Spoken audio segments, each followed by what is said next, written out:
Hello students, Saraswati academy Panipat के इस YouTube channel पर आपका स्वागत है। आज के हरियाणा जीके की क्लास में हम पढ़ेंगे विधानमंडल के बारे में और पूरी डिटेल के अंदर पढ़ेंगे विधानसभा के बारे में, विधानसभा के भवन के बारे में, उसकी सीटों के बारे में, मतलब पूरा डिटेल के अंदर पढ़ेंगे। तो स्टार्टिंग में बात करते हैं विधानमंडल कि विधानमंडल को दो हिस्सों में बांटा जाता है, एक विधानसभा और एक विधान परिषद। विधानमंडल को दो हिस्सों में बांटा जाता है, एक विधानसभा में और दूसरा बांटा जाता है विधान परिषद के अंदर। अब ये जो विधानसभा है ये हर एक स्टेट के अंदर है, विधानसभा हर एक स्टेट के अंदर है और विधान परिषद एमएलए पर डिपेंड करती है। अगर 2/3 एमएलए ये चाहते हैं कि हमारे स्टेट के अंदर विधान परिषद होनी चाहिए तो उस स्टेट के अंदर विधान परिषद खोली जा सकती है, लेकिन ये डिपेंड करता है एमएलए पर।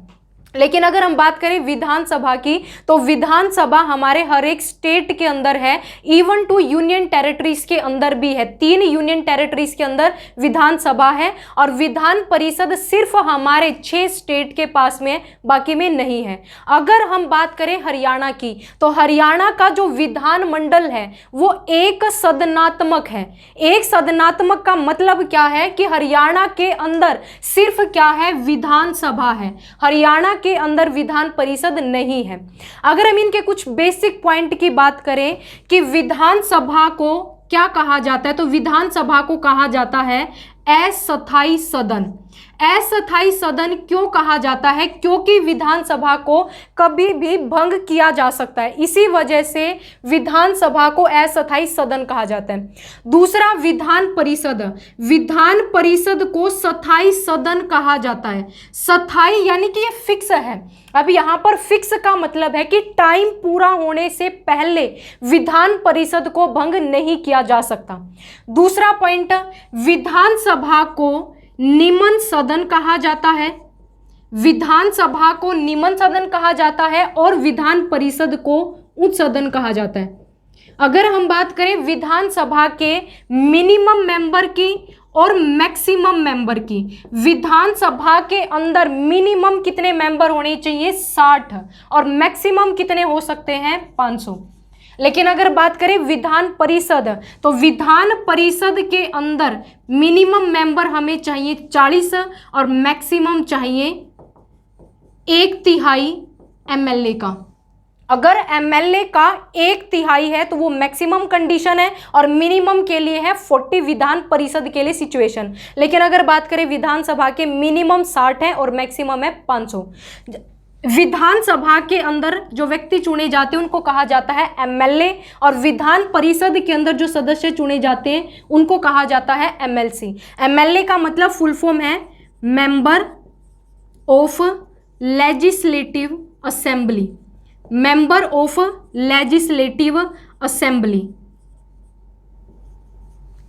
एमएलसी की फुल फॉर्म है member of legislative council. Member of legislative council MLC की फुल फॉर्म है। एमएलए की फुल फॉर्म है मेंबर ऑफ लेजिस्लेटिव असेंबली। अब यहां पर विधानसभा के अंदर हमने कंडीशन पढ़ी कि मिनिमम कितने मेंबर होने चाहिए? 60। लेकिन यहां पर दूसरी कंडीशन आती है कि यहां पर ना कुछ एक्सेप्शन भी है, यानी कि इसके अंदर कुछ अपवाद भी हैं। वैसे तो कंडीशन है मिनिमम 60 मेंबर होने चाहिए, लेकिन कुछ स्टेट ऐसे हैं जो इस कंडीशन को पूरा नहीं करते और उनमें नाम आते हैं सिक्किम का जिसके अंदर सिर्फ 32 सीटें हैं। दूसरा नाम आता है गोवा का जिसके अंदर 40 सीटें हैं और तीसरा नाम आता है मिजोरम का। यानी कि ये 60 वाली कंडीशन को पूरा नहीं करते, लेकिन फिर भी इन तीनों स्टेट के अंदर क्या है, विधानसभा मौजूद है। यानी कि अगर क्वेश्चन पूछा जाए सबसे विधानसभा की कम सीटें किस स्टेट के अंदर है तो कहां पर है? सिक्किम के अंदर। लेकिन अगर पूछा जाए मिनिमम कितनी रिक्वायरमेंट है? 60। अब इसके कुछ और बेसिक पॉइंटों के अंदर, क्योंकि यहां तो हमने सिर्फ पढ़ा विधानमंडल के बारे में, अब हम सिर्फ पढ़ेंगे विधानसभा के बेसिक पॉइंट के बारे में, क्योंकि हरियाणा के अंदर विधान परिषद तो है ही नहीं, इसी वजह से हरियाणा के विधानमंडल को एक सदनात्मक कहा जाता है। अब हम बात करते हैं विधानसभा की जो कि हरियाणा के अंदर मौजूद है, इवन टू हर एक स्टेट के अंदर मौजूद है। फर्स्ट यहां से इंपॉर्टेंट पॉइंट ये आता है कि विधानसभा का जो भवन है, हरियाणा विधानसभा का भवन, तो ये कहां पर मौजूद है? चंडीगढ़ में। हरियाणा विधानसभा का भवन कहां पर है? चंडीगढ़ में। अगर ये पूछा जाए कि हरियाणा विधानसभा के भवन का डिजाइन किसने तैयार किया, अगर इसके डिजाइनर पूछे जाए तो वो कौन है? ली कॉर्बूजियर। ये व्यक्ति कहाँ के हैं? फ्रांस के। फ्रांस की कैपिटल क्या है? पेरिस। और पेरिस किस नदी के किनारे है? सीन नदी के किनारे। ये पॉइंट इसलिए बताए गए क्योंकि पेपर में बार बार पूछे जाते हैं कि पेरिस किस नदी के किनारे है। पेरिस किसकी कैपिटल है? फ्रांस की। और फ्रांस के व्यक्ति कौन थे? ली कॉर्बूजियर, जिसके द्वारा विधानसभा का डिजाइन तैयार किया गया था। अगर हम बात करें विधानसभा के सीटों के बारे में, विधानसभा 1966 में तैयार हुई थी और उस समय पर विधानसभा के अंदर कुल कितने सीटें थी? 54। विधानसभा की सीटें 1967 में कितनी हुई? 81। और विधानसभा की सीटें 1977 में, देखो 66 में 54, 10 साल बाद यानी कि 67 में कितनी हुई? 81। और उसके भी 10 साल बाद 1977 में कितनी हुई? 90। और करंट में भी कितनी है? 90। इन 90 सीटों में से 17 सीटें क्या हैं? एससी रिजर्व्ड हैं, यानी कि आरक्षित सीटें हैं। और इन आरक्षित सीटों के बारे में हम पढ़ चुके हैं लास्ट वीडियो के अंदर। इन 90 में से 17 सीटें तो हमारे पास आरक्षित हैं, लेकिन अब ये जो 17 सीटें हैं ये एक जिले के पास सिर्फ एक ही है और करंट में 22 हैं। इन 17 के बारे में तो हमने लास्ट वीडियो के अंदर पढ़ लिया था। इसके अंदर हम बात करेंगे वो 5 जिले जिनके अंदर विधानसभा की आरक्षित सीट नहीं है। तो उनमें नाम आता है पंचकुला, दूसरा नाम आता है चरखी दादरी, तीसरा नाम आता है मेवात का, चौथा नाम आता है महेंद्रगढ़ का और 5वां नाम है फरीदाबाद। ये वो 5 डिस्ट्रिक्ट हैं जिनके अंदर एक भी विधानसभा की आरक्षित सीट नहीं है। पंचकुला के अंदर 2 सीटें हैं, चरखी दादरी के अंदर भी 2 सीटें हैं, मेवात के अंदर 3 है, महेंद्रगढ़ के अंदर 4 है और फरीदाबाद के अंदर कितनी है? 6। अब यहां से एक पॉइंट ये और बनता है, अगर विधानसभा की सबसे कम सीटें पूछी जाए, विधानसभा की सबसे कम सीटें पूछी जाए तो वो कहां पर है? पंचकुला और चरखी दादरी। चरखी दादरी बनने से पहले एकमात्र ऐसा जिला था जिसकी कम सीटें थी और कितनी थी? 2। लेकिन अब 2 की कम सीटें हैं, किसकी? पंचकुला और चरखी दादरी की। और इन 5 के पास में कोई भी आरक्षित सीट नहीं है। अब देखो यहां से कम का पॉइंट तो क्लियर है, लेकिन अगर ये पूछा जाए विधानसभा की सबसे ज्यादा सीटें तो वो कहां पर है? हिसार के अंदर। और कुल कितनी है? 7 सीटें। कम पूछी जाए तो पंचकुला और चरखी दादरी है, अगर ज्यादा पूछी जाए विधानसभा के अंदर तो वो हिसार की है और कुल कितनी सीटें हैं? 7 हैं। अब यहां से कुछ और पॉइंट बनते हैं। विधानसभा की सबसे छोटी सीट कौन सी है? अगर पूछा जाए विधानसभा की बड़ी सीट कौन सी है?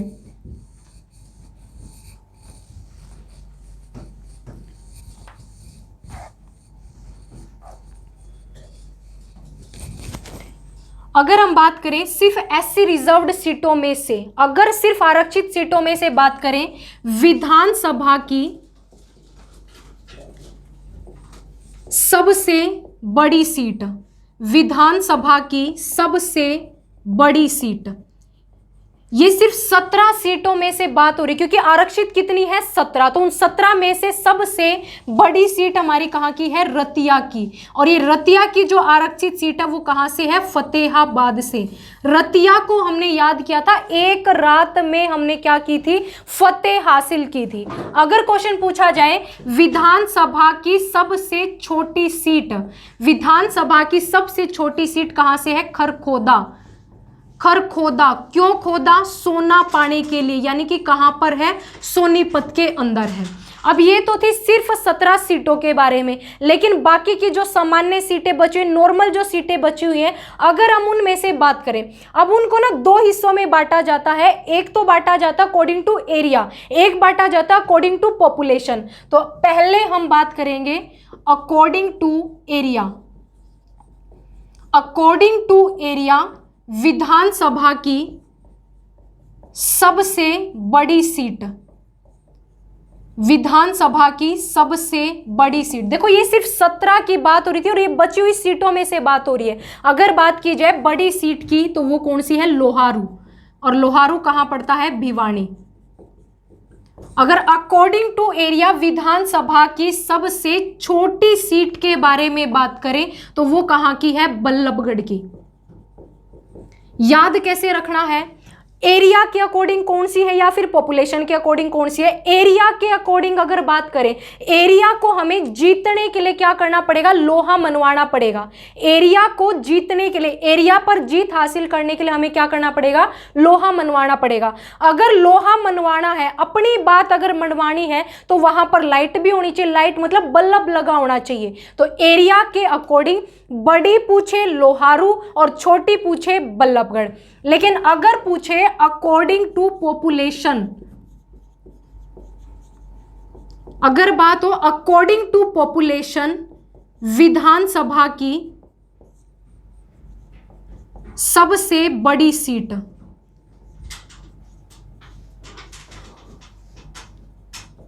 तो विधानसभा की सबसे बड़ी सीट है बादशाहपुर, और ये कहां पड़ता है, गुरुग्राम में। अब देखो गुरु है तो गुरु क्या होगा, बादशाह, बड़ी सीट गुरु, गुरु क्या होगा, बादशाह। लेकिन अगर पूछी जाए अकॉर्डिंग टू पॉपुलेशन विधानसभा की सबसे छोटी सीट, विधानसभा की सबसे छोटी सीट, तो ये कहां पर पड़ती है, नारनौल, और नारनौल कहां पड़ता है, महेंद्रगढ़।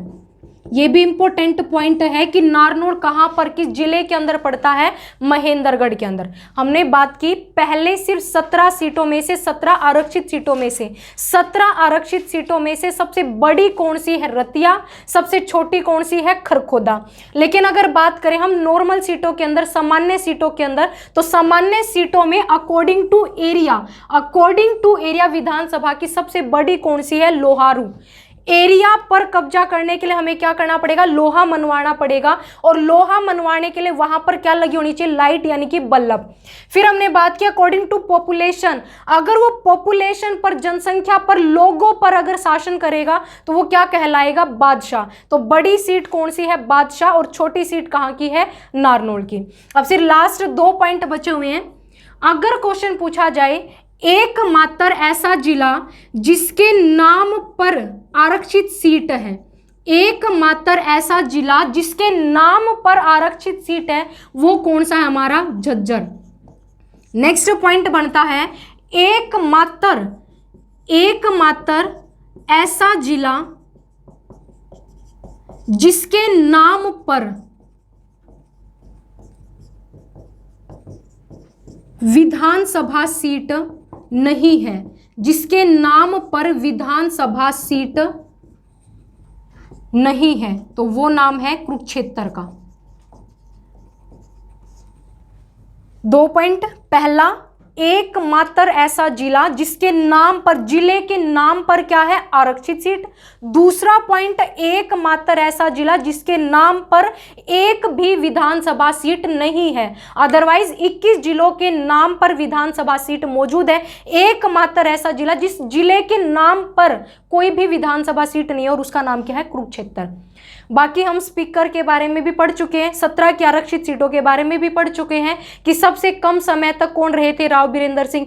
पहली महिला स्पीकर कौन बनी थी, सन्नो देवी। सबसे लंबे समय तक कौन रहे थे, सरदार तारा सिंह। सबसे ज्यादा बार बनने वाले स्पीकर कौन थे, हर महेंद्र सिंह चड्ढा। तो ये हम लास्ट वीडियोस के अंदर पढ़ चुके हैं। तो हमने लगभग 3 वीडियो के अंदर विधानसभा बेसिक भी हमने पढ़ लिया, आरक्षित सीटों के बारे में भी हमने पढ़ लिया, और विधानसभा के स्टार्टिंग से लेकर आज तक के जितने भी स्पीकर बने थे वो सारे नाम हमने ट्रिक से याद किए थे।